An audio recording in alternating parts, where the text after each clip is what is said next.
بسم الله الرحمن الرحيم. الحمد لله الذي لا يستحق العبادة إلا هو، والصلاة والسلام على الذي لا يستحق الطاعة إلا هو. ماہ صیام، ماہ رمضان، بابرکت گھڑیاں اور اس مقدس مہینے میں کائنات کے امام صلی اللہ علیہ وسلم کی نماز کا طریقہ، آج اس سلسلے کا 27واں اور آخری سبق، جس کا موضوع ہے فرض نمازوں کے ساتھ پڑھی جانے والی سنتیں۔ سب سے پہلے صحیح مسلم میں موجود حدیث نبوی آقا علیہ الصلوۃ والسلام نے فرمایا: ما من عبد مسلم یصلی للہ کل یوم 12 رکعۃ تطوعا غیر فریضۃ الا بنى اللہ له بیتا فی الجنہ۔ جو مسلمان بندہ روزانہ اللہ کو راضی کرنے کے لیے فرضوں کے علاوہ 12 رکعتیں سنت ادا کر لیتا ہے تو رب کائنات اس کے لیے جنت میں ایک گھر بنا دیتے ہیں۔ اب وہ 12 رکعتیں سنن ترمذی کی روایت میں سیدہ ام حبیبہ نے بیان فرمائی ہیں کہ 4 ظہر سے پہلے، 2 ظہر کے بعد کتنی ہو گئی؟ 6، 2 مغرب کے بعد کتنی ہو گئی؟ 8، اور 2 عشاء کے بعد 10، اور 2 فجر سے پہلے 12 ہوگی۔ ان 12 رکعتوں کا مرتبہ مقام یہ ہے کہ ان کا پڑھنے والا جنت میں ایک گھر کا حقدار بن جاتا ہے۔ اس کے علاوہ سنن ترمذی میں روایت ہے، نبی علیہ السلام نے فرمایا: رحم اللہ امرأ صلی قبل العصر 4۔ اللہ تعالیٰ اس بندے پر رحم فرمائے جس نے عصر کی نماز سے پہلے 4 سنتیں ادا فرمائیں۔ پھر صحیح بخاری میں حدیث ہے، نبی علیہ السلام نے ارشاد فرمایا: صلو قبل صلاۃ المغرب رکعتین۔ مغرب کی نماز سے پہلے اور اذان کے بعد 2 رکعتیں پڑھو۔ دوسری دفعہ بھی فرمایا، تیسری دفعہ فرمایا لمن شاء، جس کا جی چاہے وہ پڑھ لے۔ اس سے پتہ کیا چلا کہ مغرب کی اذان اور جماعت کے درمیان اتنا وقفہ ہونا چاہیے کہ 2 رکعتیں بندہ آسانی کے ساتھ پڑھ سکے۔ یہ جو ہمارے یہاں سلسلہ ہے نا، ہم نے بھی بچپن میں دیکھا، ادھر اذان ہوتی ہے، ساتھ ہی پیچھے اقامت ہو جاتی ہے۔ یہ سلسلہ سنت کے خلاف ہے۔ اسی طرح عشاء سے پہلے اگر وقت ملے تو نفل ادا کر لیں، جتنے اللہ نے توفیق دی ہے۔ صحیح بخاری میں حدیث ہے، نبی علیہ السلام نے فرمایا: بین کل اذانین صلاۃ، اذان اور اقامت کے درمیان نماز ہے، ہر اذان اور اقامت کے درمیان نماز ہے۔ اب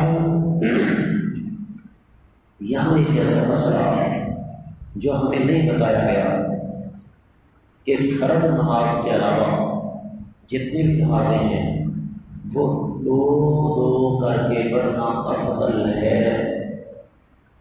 زور کی 4 سنتیں ہیں، ہمارا ٹائم مقرر ہے، ایک بندہ مسجد میں آیا، اس کو پتہ نہیں جماعت کا ٹائم کیا ہے، اس نے 2 سنتیں پڑھی، تیسری کے لیے کھڑا ہوا کہ اقامت ہو گئی۔ اب وہ کیا کرے گا؟ وہیں پہ سلام پھیر کے فرضوں کے ساتھ شامل ہو گیا، اس کی 2 رکعتیں محفوظ ہو گئی۔ اور اگر اس نے 4 اکٹھی شروع کر دی، جو کہ سنن ابی داؤد کی ضعیف روایت ہے، 4 اکٹھی سنتیں پڑھنا، درمیان میں تشہد پڑھ کے سلام پھیرے بغیر کھڑے ہو جانا، یہ روایت سنن ابی داؤد میں ضعیف ہے۔ اس نے اکٹھی 4 سنتیں شروع کی ہیں، تیسری رکعت کے لیے کھڑا ہوا، ادھر سلام ادھر جماعت کھڑی ہو گئی۔ اب سنتیں پڑھتا ہے تو فرض اول تو 2 نہیں تو 1 مس ہو جائے گا، اور اگر یہی سلام پھیر دے تو 2 رکعتیں جاتی ہیں۔ تو اس سے پتہ یہ چلا کہ سنت نماز 2 کر کے پڑھنا افضل ہے۔ اسی طریقے سے ایک ایسی چیز جس کو ہمارے معاشرے میں کبھی بھی فروغ نہیں دیا گیا، نبی علیہ السلام نے فرمایا افضل الصلاۃ صلاۃ المرء فی بیتہ الا المکتوبہ، فردوں کے سوا مرد کی ساری نماز گھر کے اندر افضلیت کا باعث ہے۔ اور ایک روایت میں ہے اپنے گھروں کو قبرستان نہ بنایا کرو، سنتیں گھر میں ادا کیا کرو۔ یہ جو ہمیں کہا جاتا ہے کہ سعودی تو سنتیں پڑھتے ہی نہیں، پڑھتے ہیں لیکن کہاں؟ اپنے گھروں میں جاتے ہیں۔ اسی طریقے سے کچھ سنتیں ایسی ہیں جن کی اہلیت عام سنتوں کی نسبت بہت زیادہ ہے۔ مثال کے طور پر صحیح مسلم میں روایت ہے، نبی علیہ السلام نے ارشاد فرمایا فجر کی 2 سنتیں دنیا اور دنیا میں جو کچھ ہے اس سے زیادہ افضل ہیں۔ اور صحیح بخاری میں حدیث ہے اللہ کے نبی صلی اللہ علیہ وسلم نے فردوں کے علاوہ جس چیز کا سب سے زیادہ اہتمام فرمایا وہ فجر کی سنتیں۔ اور ایک تیسری حدیث کو بھی صحیح بخاری میں ہے کہ اللہ کے نبی صلی اللہ علیہ وسلم نے ان فجر کی سنتوں کو سفر کے دوران بھی ترک نہیں فرمایا۔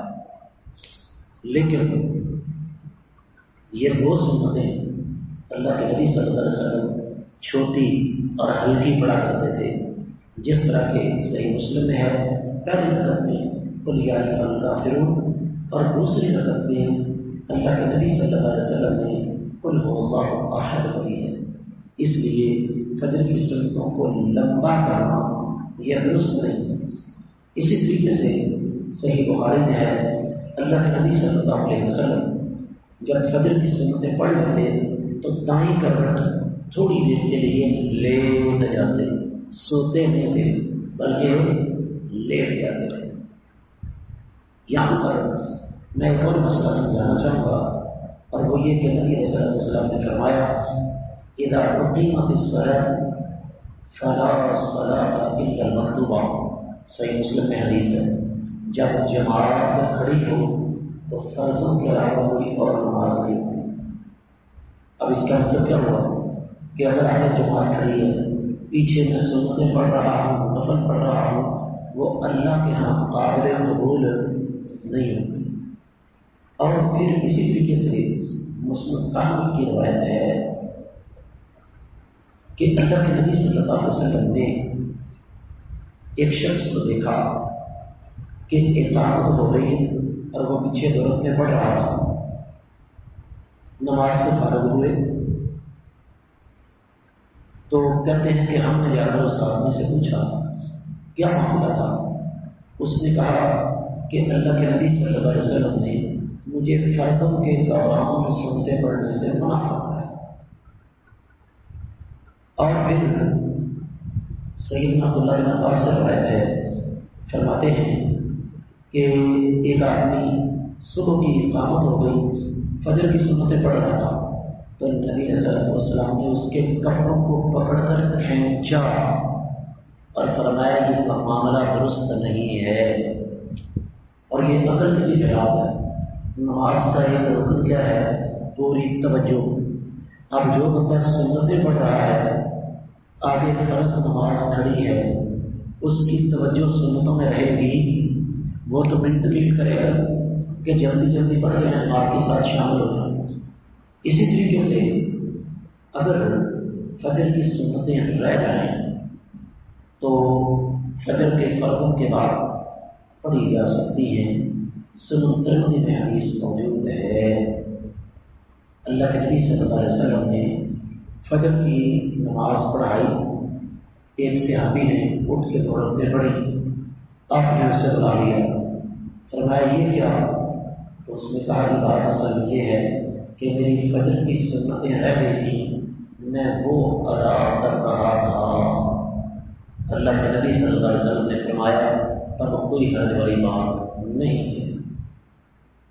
یہاں آخری بات جو میں عرض کرنا چاہوں گا وہ یہ ہے کہ ہمیں اس بات پر زور کیوں دیا جاتا ہے کہ اگر فجر کی سنتیں رہ جائیں تو سورج اگنے کے بعد اس میں ایک بڑا عجیب و غریب فلسفہ ہے، اور وہ فلسفہ کیا ہے؟ چونکہ اس ماہ مقدس میں بہت لمبی چوڑی بات ہمارا تو ویسے بھی ساتھ ہے، لیکن رمضان کے مہینے میں ویسے بھی لمبی چوڑی بات نہیں کرنی چاہیے۔ کچھ لوگوں کا یہ کہنا ہے کہ فجر کی نماز آپ اس وقت پڑھو جب زمین پر بورے رنگ کی چیونٹی چلتی تمہیں نظر آ جائے، جبکہ حدیث میں کیا آتا ہے؟ صحابیات فرماتی ہیں ہم فجر کی نماز پڑھ کے نکلتی تھی، اتنا اندھیرا ہوتا تھا کہ فجر کے بعد بھی اندھیرے کی وجہ سے ہم ایک دوسرے کو پہچان نہیں پاتے تھے۔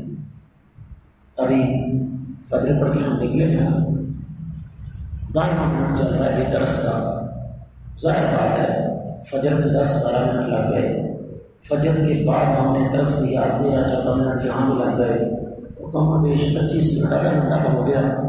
لیکن آپ دیکھیں گے کہ ابھی ہم باہر نکلیں گے تو تب بھی کئی جماعتیں ابھی کھڑی ہوں گی، اور مجھے بڑی تکلیف ہوتی ہے اس وجہ سے کہ ہمارے بھائیوں نے مسلک پرستی کو مقدم رکھتے ہوئے اللہ کے نبی صلی اللہ علیہ وسلم کی سنت کے ساتھ، حدیث کے ساتھ باقاعدہ مقابلہ شروع کیا ہوا۔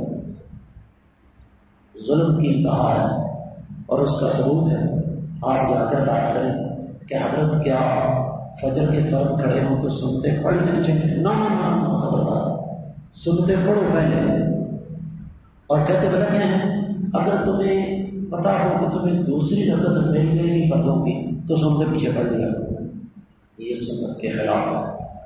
اس لیے فرض نماز کھڑی ہو، پیچھے کوئی نماز نہ پڑھے، سنت بعد میں پڑھ لیں۔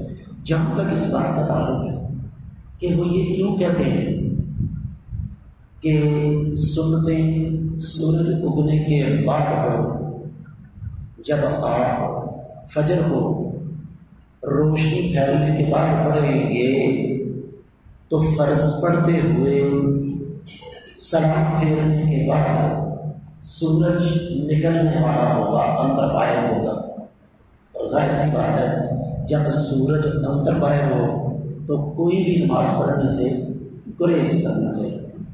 تو اس وجہ سے وہ کہتے ہیں کہ سورج اگا ہے، ورنہ حدیث میں آپ کو سنا چکا ہوں کہ ایک آدمی کی سنتیں رہ گئیں، اس نے باقاعدہ فرضوں کے بعد پڑھی ہیں، اللہ کے نبی صلی اللہ علیہ وسلم نے نہ صرف یہ کسی کچھ کہا نہیں بلکہ فرمایا کہ اس میں کوئی حرج والی بات نہیں ہے۔ اس ماہ مقدس میں 27 سبقوں کے دوران میں نے کوشش کی کہ آپ کو اللہ کے نبی صلی اللہ علیہ وسلم کی نماز کا طریقہ سمجھا سکا ہوں۔ اللہ سے دعا ہے اللہ ہماری غلطیاں، کمیاں، خطائیاں معاف فرمائے اور ہمارے اس عمل کو قبول و منظور فرمائے۔ وما علیہ الا البلاغ المبین۔